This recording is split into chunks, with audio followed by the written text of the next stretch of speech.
You know what? I'm gonna go ahead and say this is a better use of a bunch of feta than maybe the pasta. Yes.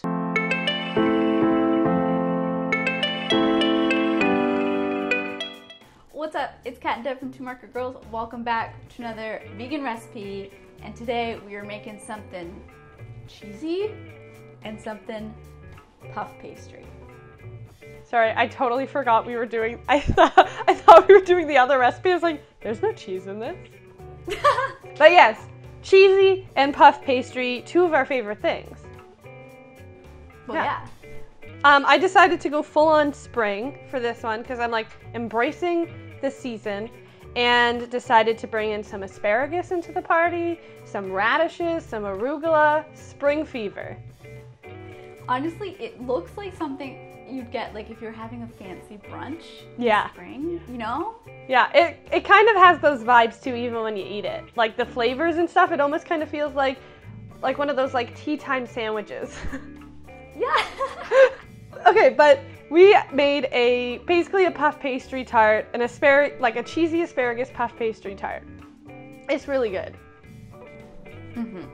And super easy to make, so we should probably just get into the recipe, but make sure you're subscribed so you don't miss future vegan recipes every Sunday and whatever Wednesdays every other Wednesday. But let's go get our tart on. I don't know if that one works. To make your cheesy asparagus tart, we're first going to start off by making the cheesy layer that we're adding to this tart. To do that, we're going to add some vegan feta to a food processor, along with some vegan yogurt, a little bit of olive oil, and some vegan pesto. And then we're just going to blend that until it's nice, smooth, and creamy and whipped. If needed, if you're noticing, depending on the feta that you bought, it's a little too thick. It's not going to be spreadable and it's not smooth. You can add in an extra tablespoon or so of olive oil. Then we're just going to trim up some asparagus. So you want to take the bottom 1 to 2 inches off your asparagus, the really woody part. If you want to, you can just snap them where they crack, but it's up to you. Then we're going to set that aside. Next up, we're going to roll out our puff pastry. So I'm using about 200 grams of puff pastry here, and I'm rolling it out until it's really super thin. You want it to be super, super thin so that you get a really nice, flaky, super thin tart. Then using the back of a knife, you're going to score about 1 inch from the edge into a rectangle. That's going to be like the center of your tart so that the edges can rise and they don't have anything weighted on them. Next up, we're going to spread that creamy feta mixture that we made into the inside of the border that you just made with the back of the knife. So fill that all, spread it nice and thin with that creamy vegan feta. Then we're going to lay our asparagus lengthwise over the whipped feta across the entire tart. Now, some of your asparagus might be too long. You can continue and just snap the pieces off to the size that you need. Then you're going to brush the edge of the tart that you left bare with a little bit of olive oil, then sprinkle that with some everything bagel seasoning if you want. Then we're going to place that in an oven preheated to 400 degrees Fahrenheit for about 20 to 25 minutes or until it's a nice deep golden brown. I prefer to just kind of keep an eye on it and check when it's golden brown instead of going by the time, but that's completely up to you. While the tart bakes, we're going to prep a topping for this tart. So we're going to make a delicious radish salad. So in a small bowl, we're going to combine our dressing. So to that, you're going to combine some lemon juice with some olive oil, maple syrup, salt, pepper, and chili flakes.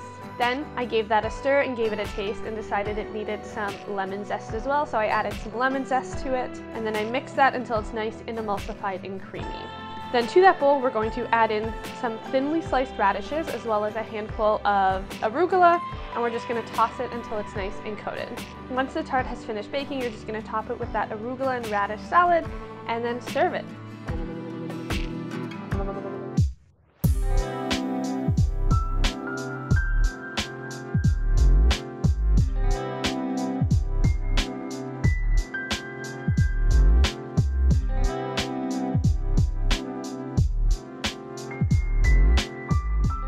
Don't be tardy.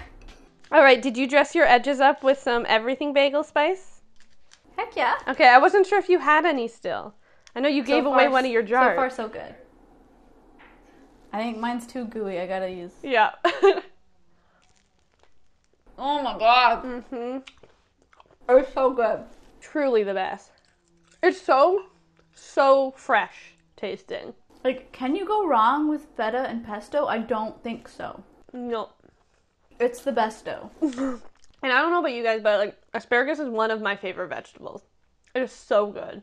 So like when asparagus season rolls around, I am buying asparagus every single time I go to the grocery store. Oh my god, this is actually perfect. Mm-hmm. Wow. I love it so much. For some reason, I really had no idea what it was going to be like. And I think that's why I'm like twice as surprised and impressed with it, because I was really like, I don't know, here we go. Oh, wow. You know what? I'm going to go ahead and say this is a better use of a bunch of feta than maybe the pasta. Yes. Yeah, that whole feta pasta thing, feta tarts. Yes, so good. I will say, I did try the feta pasta thing, and it was good, but this is better. So much better. We are both big consumers of puff pastry. Both love puff pastry. But do you often make tarts with your puff pastry or anything like this? No. Okay, so I feel weird saying discovered this because I did not discover this. But when I found out about how easy it can be to make something so quick with puff pastry, I started doing it all the time. It's so good. Like, it's almost like a substitute for like pizza dough in a way, because you could do this on pizza dough too. Yes, true. Sorry, Hutch is just staring at me. Okay, so I think in the comments today we should talk about puff pastry. And like uses for like tarts and things like this. Because I've also done a sweet version of this type of thing and it's so good. Like using puff pastry to make even mini danishes, that's one of my favorite things. So yeah, what is your favorite way to use puff pastry? Yeah. And I don't know, like, in the States, but in Canada a lot, Kat and I will use the Tender Flake puff pastry because it's accidentally vegan. And then there's also one that's sometimes in the stores that's already pre-rolled and it's just like a sheet.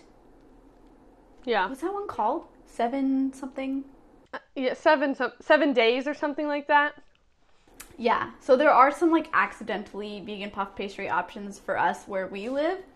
But, you know, maybe also if you have a particular brand or one that you use, put that in the comments as well so that people can share where they find their puff pastry. And if you're, like, local to Toronto, Good Red Bull has a vegan puff pastry that you can buy, too. There we go. Puff pastry all around because you can never have too much. I always have it. I always have, like, puff pastry in my freezer. Always. It's irresponsible not to. Yeah. Okay, as usual, the recipe will be linked in the description box below. There's also a link to our podcast. It's called Camera Eats First. It comes out every Monday, everywhere that you get podcasts. We talk about veganism, how we make our recipe, how we run our blog, some of our favorite food content. It's a really good time, so go give it a listen. There's also a link to our Patreon community. Our patrons are a lovely group of people who help support the work that we do, and in exchange, we give them some bonus content. So if you're able to support us that way, we really, really appreciate it. But if not, give this video a thumbs up, comment, subscribe, and share it with somebody else who needs this tart in their life. Yeah. Is everything okay over Yeah, Hutch is just getting closer and closer. Waiting for Devin, waiting for Devin. I started recording this, and I started recording my audio, so this is a treat for Devin. Hi, Devin. Happy editing.